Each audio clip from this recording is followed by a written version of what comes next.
missionária, Romanos 10, 13 em diante. Quem achou o texto, diga amém. Amém. Diz assim o texto: porque todo aquele que invocar o nome do Senhor será salvo. Como, pois, invocarão aquele que não creram? E como crerão naquele que não ouviram? E como ouvirão se não há quem pregue? 15. E como pregarão se não forem enviados? Como está escrito: quão formosos os pés dos que anunciam a paz, dos que anunciam coisas boas. Amém? Tome assento, por gentileza, nesta noite maravilhosa. Amados irmãos,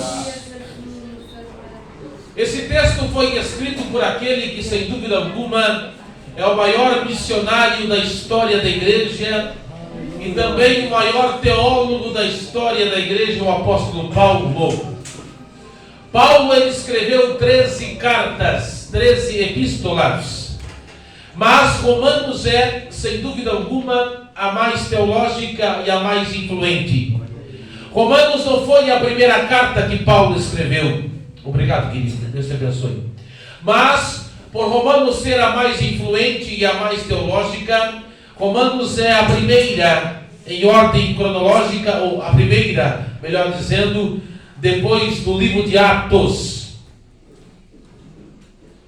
Especificamente o capítulo 10 de Romanos, Paulo vai falar da rejeição dos judeus e da justiça de Deus. Paulo vai dizer que Deus, ele não faz diferença entre judeu e grego, que Deus quer salvar a todos. Aleluia. No versículo 13, Paulo vai dizer que todo aquele que invocar o nome do Senhor será salvo. É por isso então que nós entendemos que Paulo, em mais de 3 décadas, ele vai pregar o evangelho na Europa, na Ásia. Ele vai gastar, ele vai dedicar a sua vida pregando o evangelho, porque Paulo entendia mais do que ninguém que Deus queria salvar o grego, de que Deus queria salvar o judeu, de que Deus queria salvar o bárbaro, de que Deus queria salvar o romano, de que Deus queria salvar o homem da perdição eterna. Porque Lucas 19:10 diz: porque o Filho do Homem veio salvar e buscar o que havia se perdido. Porque o texto áureo da Bíblia diz: porque Deus amou o mundo de tal maneira que deu seu Filho. Então a mensagem da Bíblia, ela se resume em salvação. Mas quando nós olhamos para a Bíblia, nós percebemos desde o início do cristianismo que forças contrárias à pregação ou à obra missionária ou à obra da evangelização. Nós estamos num congresso de missão, numa conferência missionária. E nós não seria, pastor Neto, não seria coerente da nossa parte, da minha parte, não pregar sobre a obra missionária. E quando nós olhamos para a história do cristianismo, para a história da igreja, nós percebemos que sempre houve forças ou poderes contrários que tentaram impedir o avanço da igreja ou o avanço da obra missionária. Mas essas forças, esses poderes, sempre caíram por terra. Porque vocês se lembram muito bem que em Mateus 16 e 18, Jesus vai dizer em Cesareia de Filipe para os discípulos aquela frase célebre e poderosa: edificarei a minha igreja e as portas do inferno não prevalecerão contra ela. Quando então eu me volto diretamente para o livro missionário da igreja, que é o livro de Atos dos Apóstolos, eu encontro 4 poderes. Quantos poderes? 4. Ou 4 forças, ou 4 inimigos da obra missionária que tentam e sempre vão tentar impedir a obra missionária aqui na terra, mas nunca vão conseguir, porque Deus é maior. E o poder que está com a igreja é maior. Quem pode glorificar e exaltar o nome do Senhor?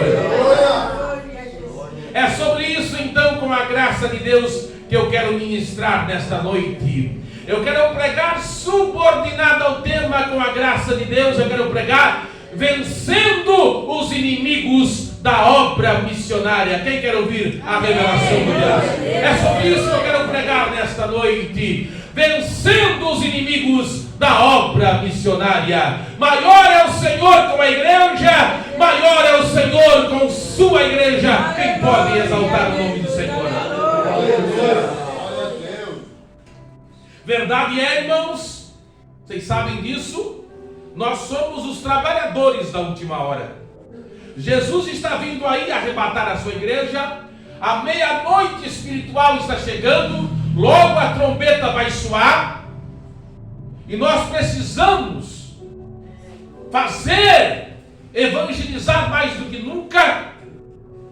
Judas diz lá no versículo 23, salvai alguns arrebatando-os do fogo, porque nós não podemos salvar todos, é impossível isso, mas nós podemos sim salvar alguém. Você pode evangelizar alguém, você pode falar do amor de Jesus para alguém. Quem sabe você não é um grande pregador, você não é um grande orador, você não é um grande evangelista, não tem uma grande oratória, um grande levita, mas Deus te deu um talento, e você não pode pecar o pecado da omissão. Você precisa fazer alguma coisa, porque nós já estamos nos últimos instantes da igreja na terra, e Deus vai cobrar de você a tua omissão. Então é sobre isso que eu quero falar nesta noite. Então vamos para o livro de Atos dos Apóstolos, onde nós vamos conhecer esses inimigos da obra missionária que tentaram e ainda tentam impedir o avanço da obra missionária na terra. Se não, vejamos. Se você quiser acompanhar comigo ou apenas ouça, fique à vontade, você está na casa do Pai. Primeiro inimigo que eu encontro da obra missionária está no capítulo 8 de Atos dos Apóstolos. Olha só que interessante, irmãos. Capítulo 8, o Evangelho de Samaria. Olha só o que diz o texto, o que o doutor Lucas, escrevendo no livro de Atos, diz.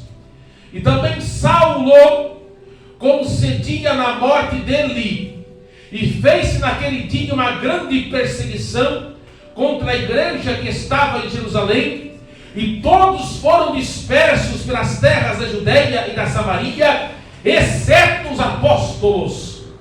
Para os irmãos entenderem o que estava acontecendo aqui, quando Jesus ele foi aos céus, e logo após, 10 dias depois, o Espírito Santo desceu ali sobre os 120 discípulos no cenáculo. Logo Jerusalém ali incendiou pelo poder do Espírito Santo. Já que nós estamos falando aqui de missão, irmão, duas coisas que andam juntas. Quantas coisas que andam juntas? Missão e avivamento. Não dá, pastor Ed, para falar de missão sem falar de avivamento, pastor Diego? Uma igreja que faz missão é uma igreja avivada. Uma igreja avivada é uma igreja que faz missão. São duas coisas que andam juntas. Uma igreja missionária é uma igreja avivada. Uma igreja avivada é uma igreja missionária. Então a igreja lá de Jerusalém recebeu o Espírito Santo e já começou a fazer missão, porém eles só ficavam em Jerusalém ali, Só que daí o Senhor encheu um homem chamado moço, chamado Estevão. E Estevão, cheio do Espírito Santo, começou a pregar. E eles não resistiram. Vocês sabem a história bíblica mais do que eu. E eles não resistiram à sabedoria de Estevão e mataram, apedrejado Estevão. E logo após a morte de Estevão, fez-se uma grande perseguição. E esse Saulo aqui, que depois se converteu num Paulo, grande missionário, como um animal feroz, o Saulo perseguia, ia na casa dos cristãos, prendia os cristãos. Mas quanto mais a igreja era perseguida, mais a igreja crescia e se fortalecia. Irmãos, ninguém aqui quer que a igreja seja perseguida, não é verdade? Ninguém aqui quer perseguição, mas tem uma coisa, irmão: a perseguição faz a igreja crescer, e a perseguição faz o poder de Deus se manifestar na igreja. Eu não quero que ninguém quer que a perseguição venha para o Brasil. Ninguém quer que a igreja brasileira seja perseguida. Mas eu posso falar? Eu posso falar? Quem quer? Eu posso entregar o que Deus está colocando agora no meu coração aqui? Eu posso? Mas se vier a perseguição para o Brasil, o poder de Deus vai se manifestar na igreja brasileira. Amém? Porque é comprovado historicamente, onde teve perseguição, houve o poder de Deus manifesto. Aí a igreja, olha aqui, ó, versículo 4, quem gosta de Bíblia aí? Versículo 4, Atos capítulo 8, versículo 4. Mas os que andavam dispersos iam por toda parte, os anônimos de Deus, porque Deus usa o famoso, mas usa o anônimo que não aparece no cartaz, missionário anônimo. Os que andavam dispersos iam por toda parte, anunciando a palavra. Aí houve uma dispersão, eles desceram por Samaria, iam por toda parte, aí aqueles que estavam em Jerusalém foram espalhados. Aí, como se diz lá fora do mundo, acreditado, o tiro saiu pela culatra, porque a igreja se espalhou como uma parede de fogo.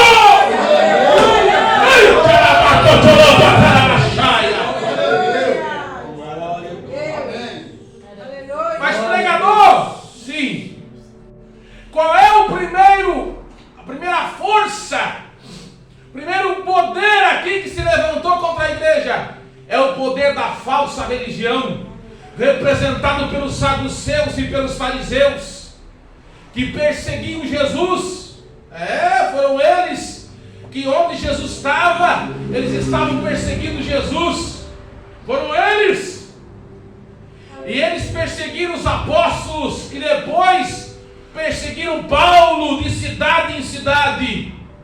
A falsa religião é o primeiro poder que tentou parar a igreja, mas não conseguiu, porque o poder que está com a igreja é maior. Aí quando nós chegamos na Idade Média, aqui nós temos jovens que estão estudando ainda, e vocês sabem mais do que eu. Alguns estudiosos dizem que a Idade das Trevas, dizem que o mundo ficou atrasado em 400 anos, porque as pessoas não tinham acesso à Bíblia. Não tinham acesso à Bíblia. Quando Martim Lutero, ele teve acesso à Bíblia, ele percebeu como as pessoas não tinham conhecimento da verdade. O John Hus, que viveu em 1400, 100 anos antes do Lutero, na Boêmia, era um monge. E ele começou a pregar a Bíblia na língua do povo. E ele disse e ele foi ameaçado pelo alto clero. Olha, você não pode pregar a Bíblia na língua do povo. Mas ele continuou a pregar. Sabe o que fizeram com John Hus? Pegaram, amarraram ele em uma fogueira. Mas ele morreu cantando. Colocaram, fizeram um chapéu dele de diabinho, de demônios. E quando colocaram o chapéu de demônios, ele falou: tem uma coroa de glória me esperando no céu. Ele morreu queimando. Quem já queimou a mão fazendo café aí? no vapor da chaleira. Quem já queimou? Eu já queimei. Dói ou não dói? Dói! Dói! Ele morreu queimando e não morreu na hora, irmão. Morreu cantando e louvando. Aí os seus algozes, ele olhou para os seus algozes e disse aquela frase célebre: hoje vocês estão queimando um ganso. O apelido dele era o ganso, mas daqui a 100 anos nascerá um cisne e vocês não vão poder matar. 100 anos depois, na Catedral de Wittenberg, em 31 de outubro de 1517, Martim Lutero estava fixando as 95 teses contra as indulgências, dizendo que o justo não precisava pagar para ir para o céu, mas que o justo vivia pela fé.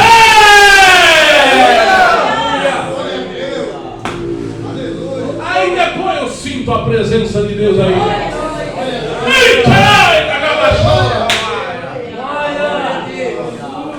Aí depois surgiu na Itália Savonarola, cheio do Espírito, também era um monge, cheio do Espírito Santo, também começou a pregar a verdade. Mataram queimado ele, mas ele profetizou para o líder do romanismo que ele ia morrer 2 anos depois. Morreu porque era cheio do Espírito Santo.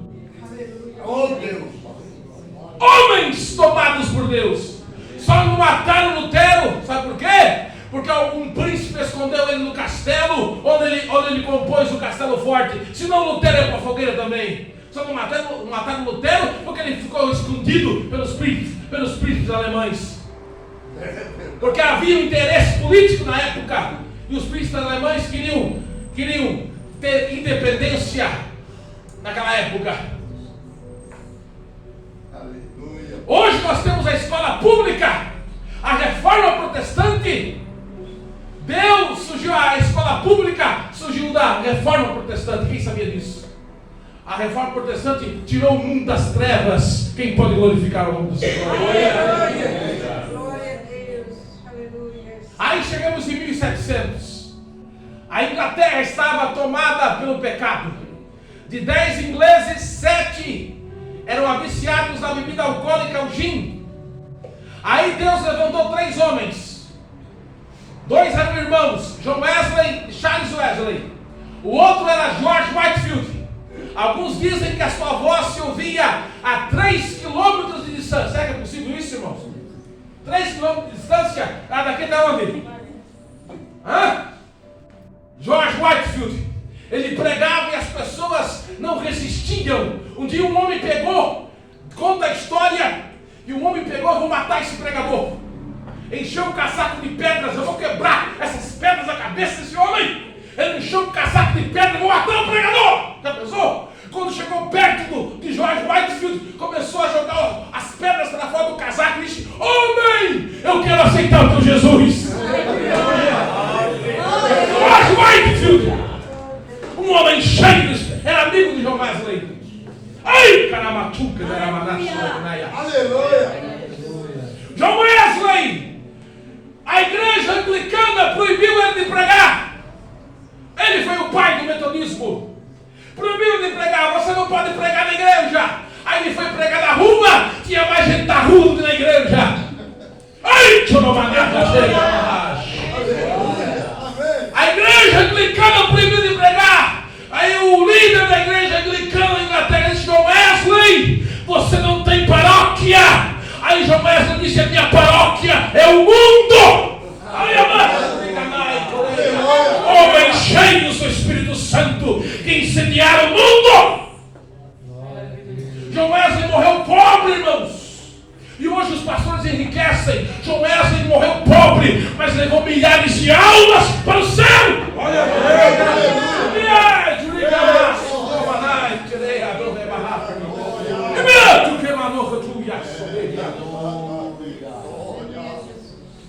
Aí chegamos aqui, irmãos. Quando Daniel Berg e Davi chegaram aqui no Brasil, eles gastaram a sua vida. Aí meu avô, irmão José Leandro Carneiro, ele conta que a Assembleia de Deus em Garuva começou na casinha dele. Casa de madeira, luz de lampião. Aí a minha avó, de origem polonesa, Como eu vou ganhar ela para Jesus, eu tenho que convencer que a Bíblia protestante era igual à Bíblia do romanismo. Aí quando ela aceitou os polacos da colônia, que era uma colônia de polaco, lá de Minas do Paraná com Santa Catarina, não aceitaram, porque ela era a única polaca que tinha virado protestante. Eles rodearam a casa dos crentes da Assembleia de Deus de Madeira e disse: sai para fora, aleluia, se vocês são homens. E tinha um que era meio Pedro e disse: ó, irmão Zé Leandro Carneiro, eu estou com um facão aqui, eu devoro uns 3, 4 polacos aqui. Não, o nosso Deus é maior. Aleluia! Nosso Deus é maior. Deixa a porta aberta para provar para eles. E eles com pedra, jogavam pedra acertada do lado, acertavam, não entrava, irmão, porque a mão de Deus estava na porta. A mão de Deus estava na porta.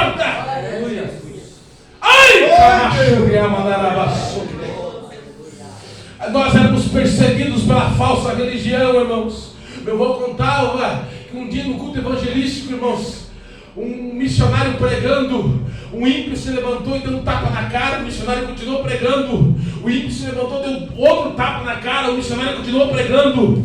O ímpio deu um terceiro tapa, quando ia dar um quarto tapa, os próprios outros ímpios: não dá mais não. Eu quero ver o que esse homem está pregando. Ninguém leva 2 tapas na cara e continua: não, nós queremos ouvir o que ele está falando. Era assim o evangelho, irmãos. Nós éramos rejeitados, mas tinha poder de Deus.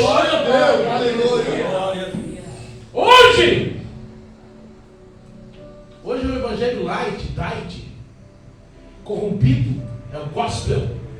Nada contra, irmãos, mas às vezes anda de mão dada com o mundo e falta a unção, o poder, a separação. Primeiro, o poder que se levantou contra a igreja caiu por terra, e cai por terra é a falsa religião, porque maior é o poder que está conosco. Pode glorificar e exaltar e agradecer o nome daquele que vive e reina para sempre, vencendo os inimigos da obra missionária. Mas há um segundo poder, e esse segundo poder está em Atos capítulo 12. Se o primeiro poder é terrível, que é o poder religioso, tem o segundo poder, Atos 12. Quem achou? Amém. Atos 12. Por aquele mesmo tempo, o rei Herodes estendeu as mãos sobre alguns da igreja para os maltratar. O segundo poder, Herodes Agripa. Houve 4 Herodes na Bíblia. Quantos? Herodes o Grande matou as crianças. Herodes Antipas matou João Batista. Herodes Agripa I matou Tiago. E Herodes Agripa II ouviu Paulo e não se converteu. Os 4 não prestavam, tudo coisa ruim. Esse aqui matou Tiago a fio de espada, não deu glória a Deus e morreu comido de bicho. Não dá glória a Deus, corre o risco de morrer comido de bicho. Mas Herodes representa o poder político. É o segundo poder, é o segundo inimigo da obra missionária, poder político. Irmãos, temos aqui os estudantes que vão saber mais do que eu. Até a década de 80, irmãos, o mundo era dividido em 2 blocos socioeconômicos, né?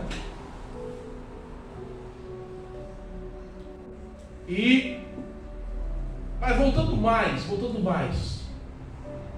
mais, até chegar aí, a igreja sempre foi perseguida pelo poder político. Qual foi o primeiro império que perseguiu, o primeiro poder político que perseguiu a igreja? Quem é bom de história? Foi o Império Romano. Qual foi o primeiro imperador que perseguiu a igreja? Nero! Nero colocou fogo em Roma e colocou culpa nos cristãos.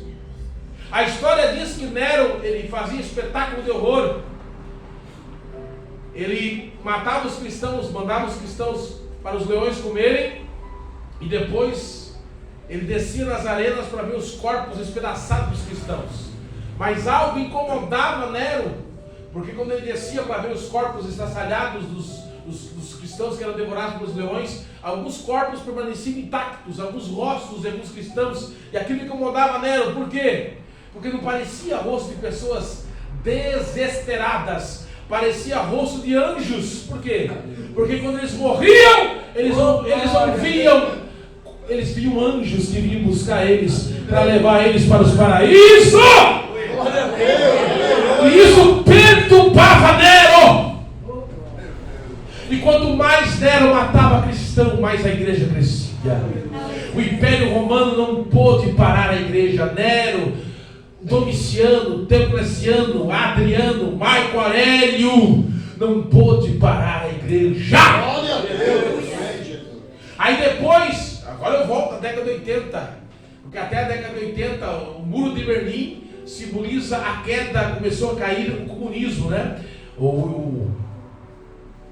A União Soviética. O comunismo foi um dos regimes que mais matou pessoas no mundo.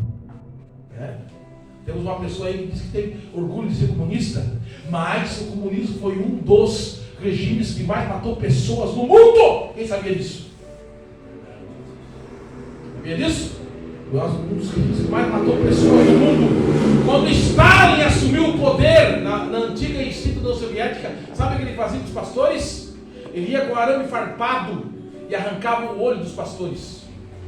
Ele ia com alicate e arrancava as unhas dos pastores, que não negavam o nome de Jesus. Meu Deus. Quando Gorbachev na década de 90, quem está ouvindo? Quando Gorbachev na década de 90 ele fez a perestroika, a abertura política, ele pensava que não tinha mais nenhum cristão. Vocês podem agora adorar Jesus, mas para surpresa dele, tinha 3 milhões de soviéticos que ainda adoravam Jesus por detrás da cortina de ferro. Por quê? Edificarei a minha igreja e as portas do inferno não prevalecerão contra a minha igreja. Fica baixora, baraba, tu que peneira. Poder político. Na Nicarágua, cristãos estão sendo perseguidos. Na Coreia do Norte, cristãos morrem. Poder político. Terrível. Nós ainda temos liberdade aqui, irmãos. Vamos orar para que nós tenhamos essa liberdade, não sei até quando, mas nós temos liberdade ainda. Mas há lugares do mundo que não se tem liberdade. Há lugar no mundo que para se batizar, tem que se batizar numa banheira. Quem sabia disso? Países no mundo que para se batizar, tem que se batizar escondido, porque não pode ser cristão. Não pode usar uma Bíblia, não pode ler uma Bíblia, porque é proibido. Nós aqui temos, não damos nem valor para ter uma Bíblia. É verdade? Nós temos liberdade para expressar a nossa fé. Temos que dar valor para ele, mas nós temos irmãos que são perseguidos em alguns países, não podem ter a liberdade. Onde países até do Islã, que é proibido pela lei do país, que é proibido ser cristão. Regimes como o Talibã, Estado Islâmico. Precisamos orar por esses irmãos que sofrem e até são mortos. Oh, que Deus tenha misericórdia.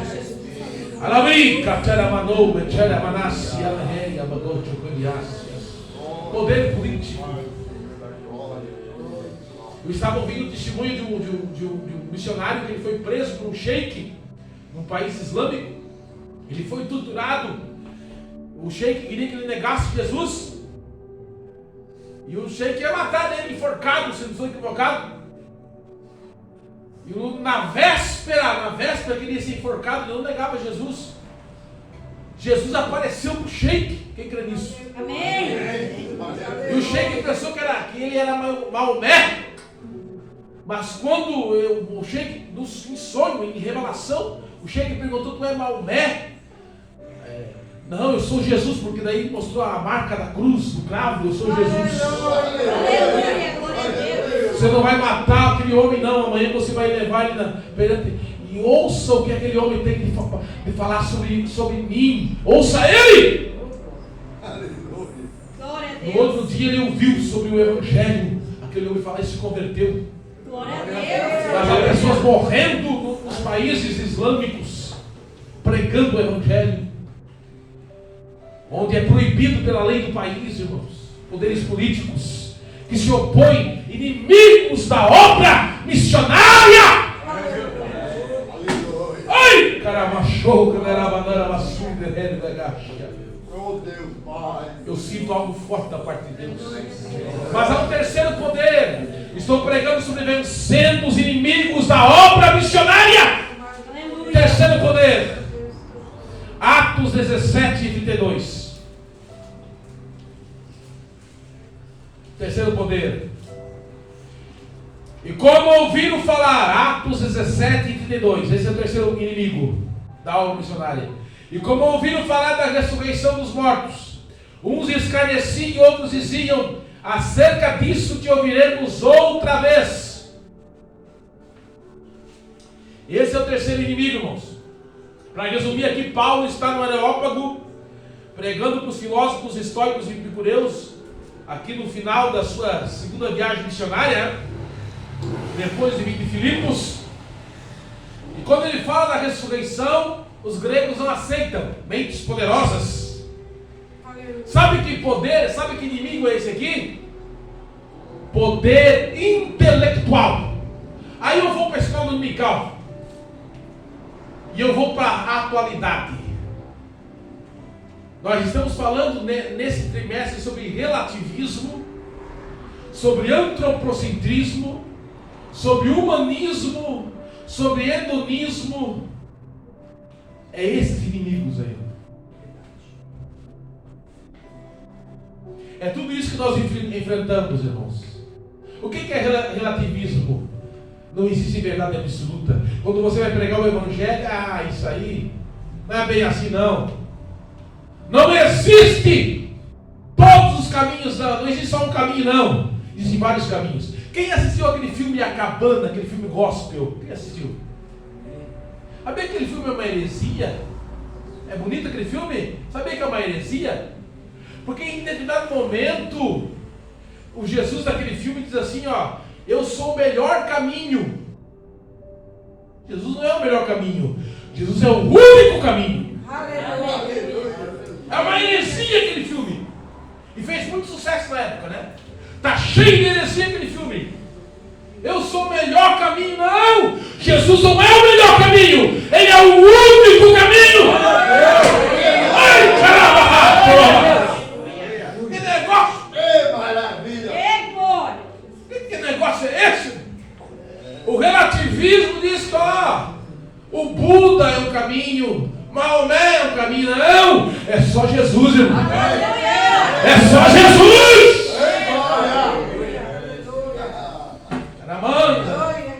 Mas temos que tomar cuidado. Tem gente comendo espinho por aí, irmão, achando que é carne. Está se entalando com espinho. É verdade. Mas temos que tomar cuidado. Tem gente comendo espinho pensando que é carne, irmão. Glória a Deus. Humanismo. Estão tirando Deus do centro e colocando o homem no centro. Toda a honra e toda a glória seja dada a Deus. Hedonismo. Vou falar, não, eu vou entregar tudo aquilo que Deus colocou no meu coração. Hedonismo. A pessoa vem para a igreja, Senhor, ela vem não para adorar a Deus, ela vem para Deus. Ela acha, eu tenho, o seu Arlindo é o senhor que tem uma barraquinha de cachorro quente lá perto de casa. Eu chego lá, seu Arlindo, eu quero um cachorro quente que não tem milho assim. Acha que Deus é o seu Arlindo da barraquinha de cachorro quente, que chega assim: Deus, eu quero isso. Vem para ser, Deus me serve no culto. Tem crente que acha que Deus tem que servir no culto. Deus, eu quero isso. Não, irmão, a gente veio aqui para adorar a Deus. A gente veio aqui para prestar culto a Deus. Não, acha que Deus a gente quer que Deus sirva a gente no culto.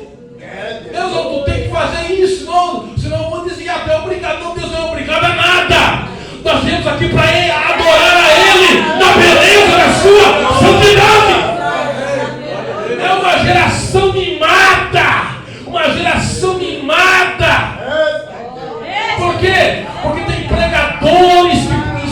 errado, cantores que ensinaram errado, mas nós ainda temos a Bíblia, nós temos que voltar à palavra, nós temos que voltar à palavra.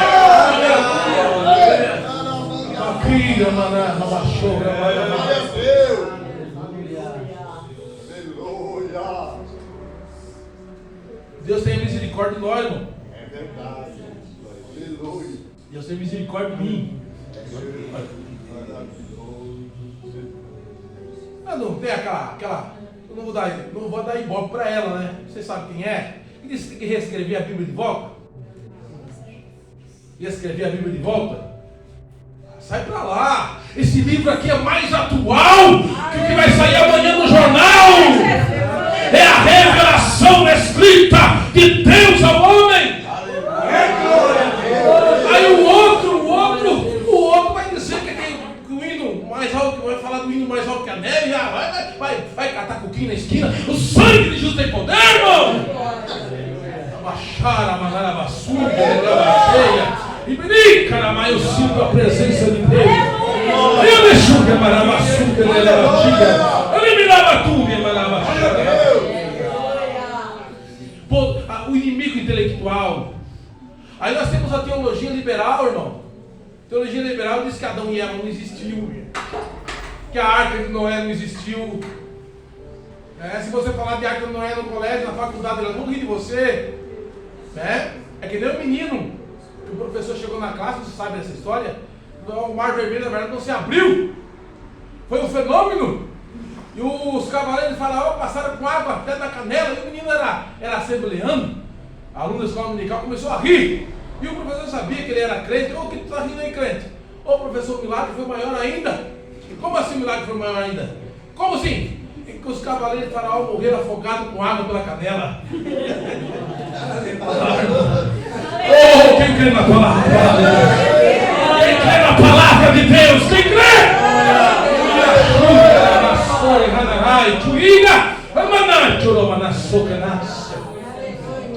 Deixa eu terminar a mensagem. Estou pregando sobre vencendo os inimigos da obra missionária. Atos 19 e 19. Termino com isso. Atos 19 e 19. Termino com isso. Aleluia. Vamos para o último inimigo. Inimigos da obra missionária. Atos 19 e 19. Também muitos os que seguiam artes mágicas. O último inimigo. Atos 19 e 19. Também muitos que seguiam artes mágicas trouxeram seus livros e os queimaram na presença de todos. E feita a conta do seu preço, acharam que montava 50 mil peças de prata. Paulo, em sua terceira viagem missionária, ele ficou ali no espaço de mais de 2 anos em Éfeso. Em Éfeso havia o templo da deusa Diana, que era uma das 7 maravilhas do mundo antigo. Aquela cidade de Éfeso era uma cidade, uma fortaleza dominada por demônios. Mas Paulo, pregando o evangelho, aquela fortaleza demoníaca não resistiu à pregação do evangelho. Ali as pessoas dominadas por aqueles demônios, elas foram libertas pelo poder do evangelho. Existiam pessoas ali que vendiam imagens da deusa Diana. Elas foram à falência. O que aconteceu com elas? Foram à falência porque elas foram libertas da idolatria. Os que adoravam aquele demônio. Agora tem uma coisa, irmão. Vou falar uma coisa aqui, irmão. Você sabia que existem espíritos territoriais, demônios que dominam cidades, locais? Quem sabia disso aí? Eu vou ler um texto para provar isso. Marcos capítulo 5, versículo 10. Olha só que interessante, irmãos. Marcos 5 e 10. Para você entender como funciona o mundo espiritual. O quarto inimigo é o inimigo, o poder das trevas. Eu rogava muito que não enviasse para fora daquela província. Os demônios do Gadareno não queriam sair de Gadara. Por quê? Porque eles estavam acostumados à cultura daquele local. Sabia que os demônios que atuam aqui em Joinville não são os que atuam em São Paulo? Sabia disso? ele se adapta à cultura do povo. Aí o pregador que diz, ô demônio burro. Burro é o pregador que chama o demônio de burro. Sabia disso? Ele se adapta, irmãos. Se adapta. O demônio pode ler o pensamento da pessoa? Sim ou não? Não pode. Mas só de olhar a tua fisionomia, ele mostra uma coisa, só de ver a tua fisionomia, ele já vai, que ele mexeu com ele, ó. Sabia disso? Então não brinque, não deis lugar ao diabo. Não deis. Tem um amigo meu evangelista. Deus me fez lembrar isso. Já estou acabando, quem está ouvindo? Amém. Vamos orar. Todo o mal vai cair por terra nesta noite. Amém. Tem missionário aqui que Deus vai usar poderosamente. Meu amigo meu evangelista, Deus me fez lembrar isso. Ele foi pregar no lugar. Era 3 dias, sexta, sábado, domingo. Né? Na sexta, ele acabou de pregar. Aí quando ele estava jantando na casa dos irmãos, era aí no outro lugar aí, fora. Escute isso, escute. Dá sua atenção. Aí chegou um irmão assustado. Aconteceu de volta. O que aconteceu? O rapaz suicidou-se. Como assim? Naquele lugar, aquele lugar. Aí tem uma árvore aí, que as pessoas da cidade se matam, enforcadas. Como é que é? Uma árvore. Lugar amaldiçoado. Acho que tem uma coisa ruim naquele lugar. Aí o Espírito Santo falou, quero que tu vá lá nesse lugar aí. Agora. Vamos levantar um clamor aí. Deus falou com ele na hora. Assim, ó, Deus acabou de falar comigo agora para nós pegar uns irmãos e nós vamos levar para nós orar nesse lugar. Aí o irmão, não, sangue desse poder, não vamos lá não. Lá no lugar ruim lá que eu não vou, não. Capaz de aparecer uma coisa ruim lá, não.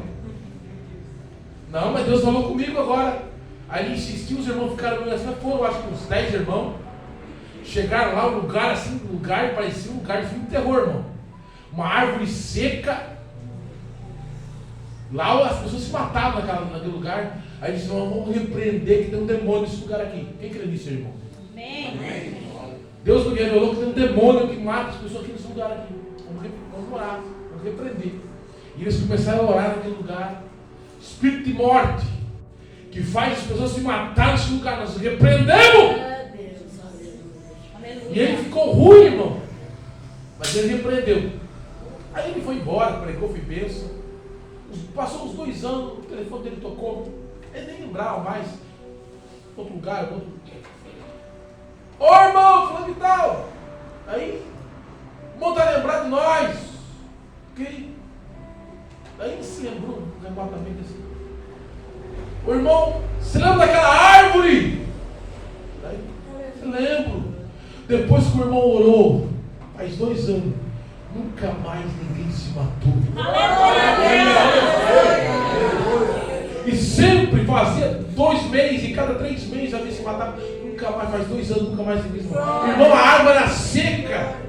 E para a honra e glória do nome de Jesus, está nascendo até folha verde na árvore. Sabe por quê, irmãos? O poder de Deus é maior. O poder de Deus é maior. O poder de Deus é maior. Irmãos, o mundo espiritual é real. Os demônios são terríveis. Mas Deus é maior. O poder de Deus é maior na sua igreja.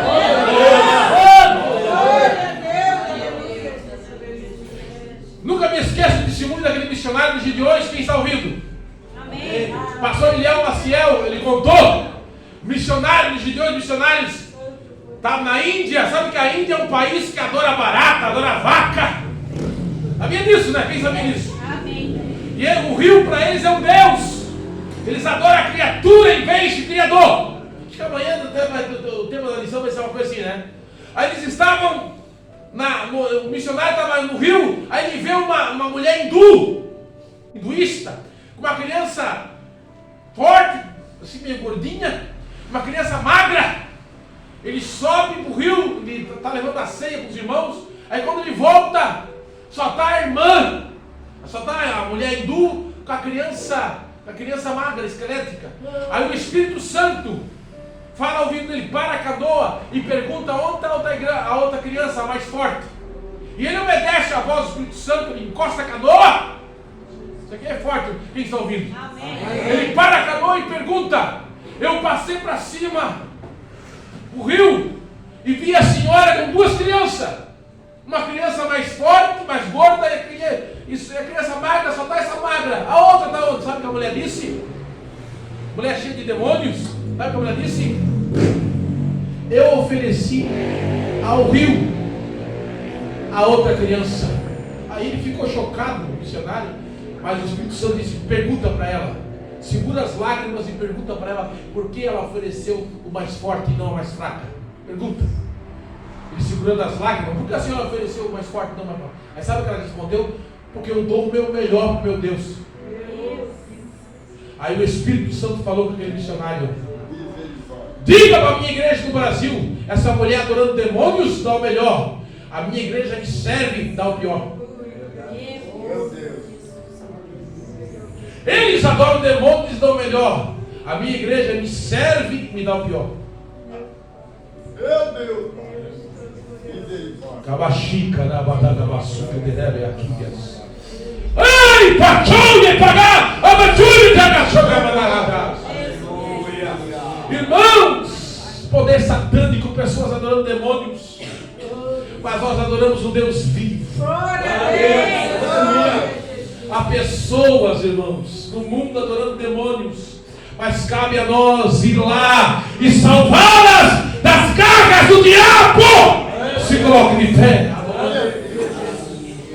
vencendo os inimigos da obra missionária.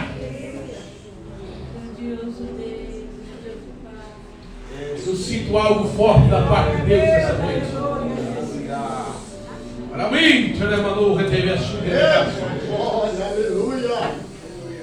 Aleluia! Aleluia! Aleluia! Tu que soube na rua, Glória a eu Deus. sei que essa palavra falou ao seu coração nesta noite.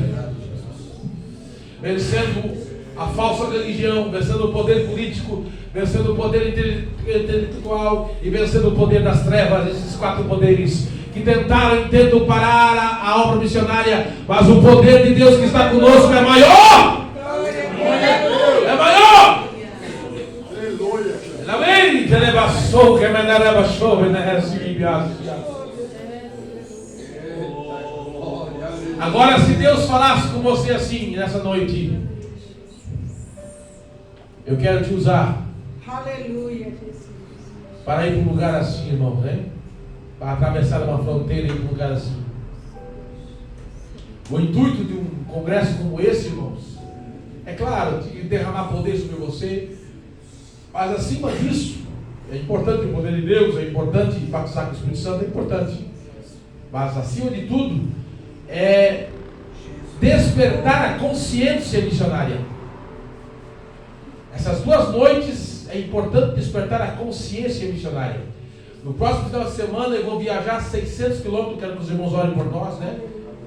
Perto de Chapecó, lá em Nova Itaberaba, lugar carente. Irmãos, lugar carente. Fundamental, irmãos, é despertar a consciência missionária. Consciência missionária. Deus quer nos usar. Um pouquinho mais podemos fazer, irmão. Um pouquinho mais. Um pouquinho mais podemos fazer. Um pouquinho mais podemos fazer. Um pouquinho mais. Deus quer um pouco mais de você. Aleluia, Jesus. Um pouco mais de oração. Um pouco mais. Um pouco mais. Quem quer fazer um pouco mais para Deus? Glória a Deus. Aleluia. Alabei, carabash, levante as mãos.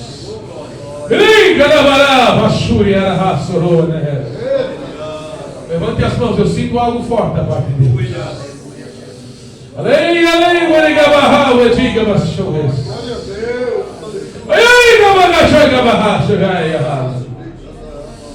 Deus quer um pouco mais de nós, um pouco mais. Alamai, você pode invocar a Deus e dizer: Senhor, eu quero fazer mais para ti. Eu quero fazer mais amanhã à noite. Deus tem mais uma mensagem amanhã. Estou orando a Deus sobre a mensagem que eu vou pregar amanhã. Se assim eu estiver vivo amanhã, porque ele não sabe, né, irmão? Ou se Jesus não vai voltar. Deus permitir, né? A gente não sabe o dia de amanhã. Mas traga alguém, né? Se possível, alguém que não é crente. Vamos orar. E Esther vai cantar mais um hino, né, serva de Deus? Vamos orar. Olhe comigo. Senhor, a tua palavra foi pregada. E essa palavra é uma mensagem de conscientização. Porque nós estamos nos últimos instantes da igreja da terra. Esses poderes, eles caem por terra. Porque o poder que está com a tua igreja é maior. Aleluia. Oh Deus, desperta a tua igreja para fazer a tua obra missionária. Ai, calabaçúria, malabadeira, novatébias. Deus, desperta, porque nós somos os trabalhadores da última hora. Desperta o moço, desperta a moça, desperta o irmão, a irmã, que nós possamos fazer mais. Em nome de Jesus, assim nós oramos. Em nome de Jesus. Quem pode glorificar o Senhor? Aleluia!